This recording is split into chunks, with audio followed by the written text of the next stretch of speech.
2.5 weeks since Deadpool has been released in theaters, and I'm just now getting my review out. Maximum effort.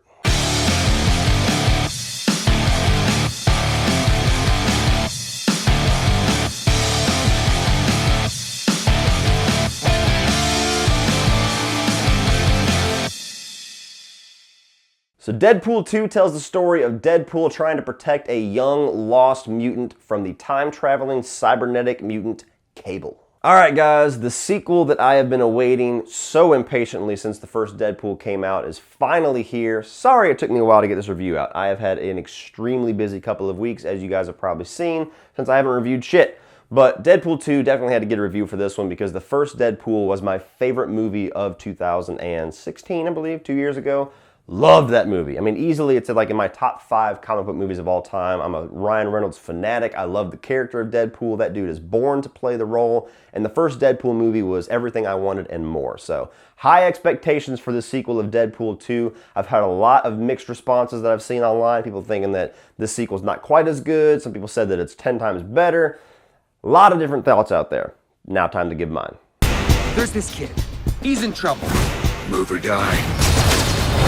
Pump the hate brakes, Thanos. First positive I'm going to give you for Deadpool 2 is that tonally and stylistically, this movie gives you everything that you would want from a Deadpool sequel.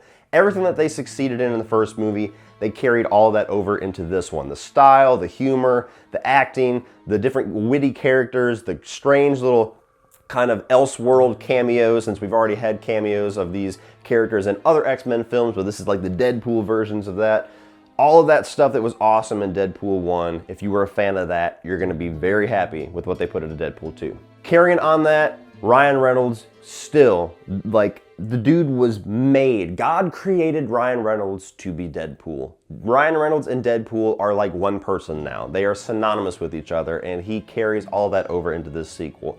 Everything that he does physically, everything that he does verbally is just 100% unadulterated Deadpool, and it's fucking awesome. I will say too that you'll see that this movie got a little bit of a budget hike because the first one was made for a very modest budget and they used that budget very, very well. But you get into Deadpool 2, there's a few more big epic action sequences, there's a few more special effects. They spent their money well on this movie, and you could tell that they didn't go way overboard and just, start, okay, $300 million for Deadpool 2. No, they still kept it pretty modest. They still utilized the budget well for what kind of movie they were going for with Deadpool 2, but seeing some things get a little bit of a hike up as far as budget goes makes for a cool sequel. Most sequels should do that. Whatever was good in the first one, ramp it up just a little bit and do that again, and they do that. There's also some great side characters in this movie. Not only do the side characters that you loved for the most part all returning from Deadpool 1 into this movie, but there's also the introduction of some really good side characters as well, mostly Domino. Domino was like the new character that I thought worked really well within this universe, worked really well with Deadpool, and just a cool movie, or a cool character to see kind of unfold cinematically. They even have a joke in the movie about, what, your superpower is luck? That's not cinematic at all, and they're showing how cinematic it is while he's saying that. Deadpool humor, gotta love it. Domino, I'm lucky. Luck isn't a superpower. It's certainly not very cinematic.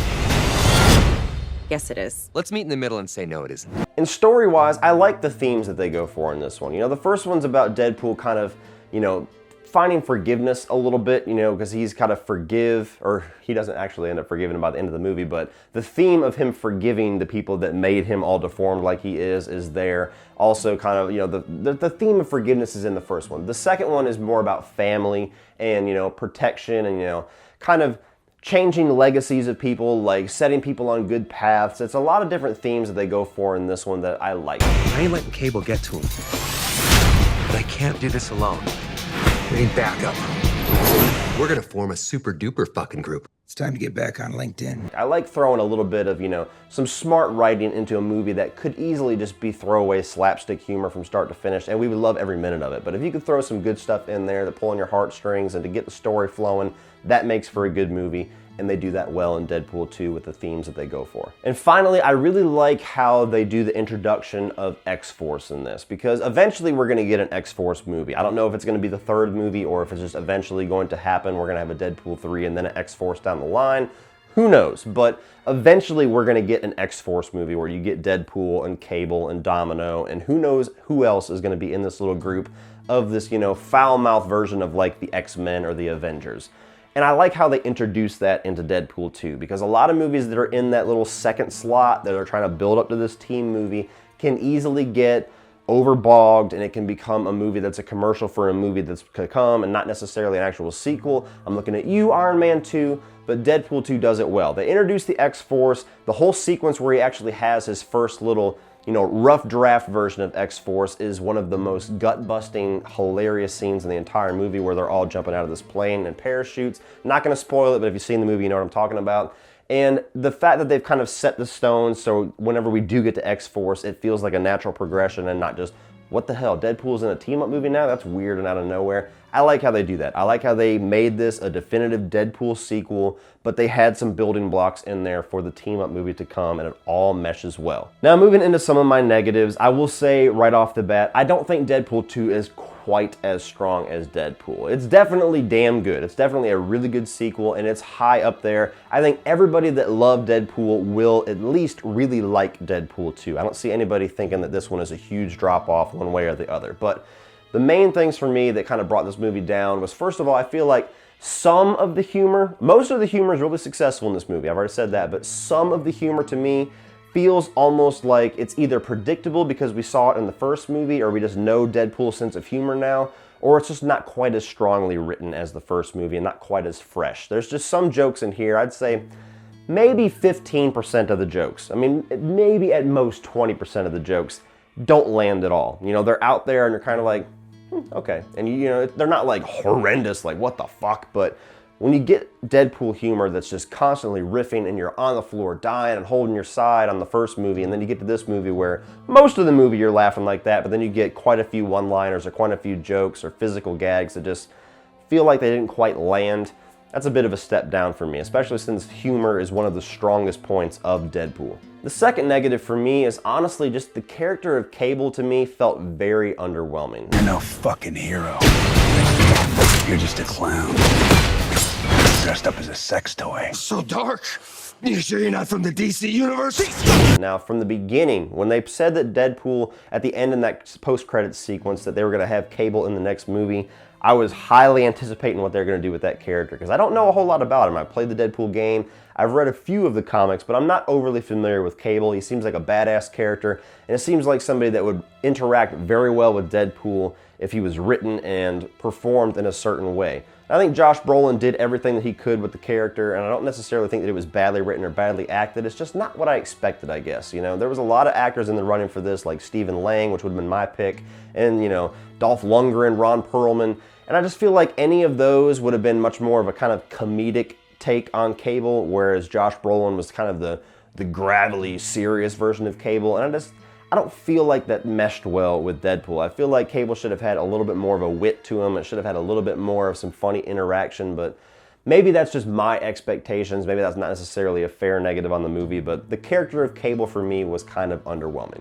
And the only other small negative that I had, despite the fact that I like the fact that they can insert themes like love and family and forgiveness and everything like that into the Deadpool franchise, to me, this movie feels like it struggles a lot more with balancing the lighthearted, humorous, very non-serious sides of the movie and the sides of the movie that wants to go for ultra serious and dark and, you know, a lot of stakes and a lot of gravity and depth. It feels like the tones combat themselves a lot in this movie. It goes for ultra serious moment and then slapstick joke right after it. And sometimes that'll work throughout this movie just because of the tone of it, but sometimes it felt like it was going for opposite extremes a little bit too much. You know, there's some serious moments in the first Deadpool, but it's not quite as serious as some of the things they're going for in this. So while it does all mesh pretty well together, I feel like the balance wasn't quite as good in this one.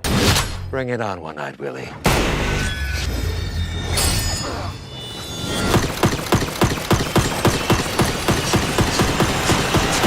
Ooh! Yeah! Your bullets, they're really fast. But overall, guys, I really enjoyed Deadpool 2. Is it the best movie of the year like Deadpool was when I saw it? No, unfortunately not, but it's a very good sequel. Like I said, if you enjoy the first Deadpool, I don't see anybody that enjoyed the first one not enjoying this one, because there's a lot carried over from that first movie, just not done quite as successfully in my opinion, but I've also seen a lot of people that prefer this movie, so depends who you are, I guess. But Very enjoyable sequel, very enjoyable Deadpool movie, very enjoyable setup for X-Force. Awesome summer movie. I recommend you see it. What can I say? Deadpool's awesome regardless. It's like pizza. If it's good, it's great. If it's not so good, it's still pretty good. So Deadpool 2 is one hell of a good time at the movie theaters, a really good sequel to an awesome original comic book movie, and if you're a fan of the first one, this is a must-see. So definitely get the family together, all kids, all ages, I don't care. Take them, educate them on Deadpool. Go and see this in theaters. So what do you guys think of Deadpool 2? Are you thinking that this movie is better than the first one, not quite as good? Are you one of the people that I don't think exist where loved the first one and thought this one was garbage? Whatever your thoughts are on Deadpool 2, put all that down in the comment section below, guys, and we will talk about it. Please like and share this video. Hit that subscribe button if you're not already a subscriber. If you want to check out some of my social media links, check the video description below for Facebook, Instagram, Twitter, Spreadshirt, and my Patreon page, which is a great way to help this channel grow and get cool exclusive privileges like Patreon requests, access to digital movie codes that I do for patrons only, all that cool stuff. Check it out on Patreon, guys. And if you want to check out some of my other videos, you can check those out by clicking right over here.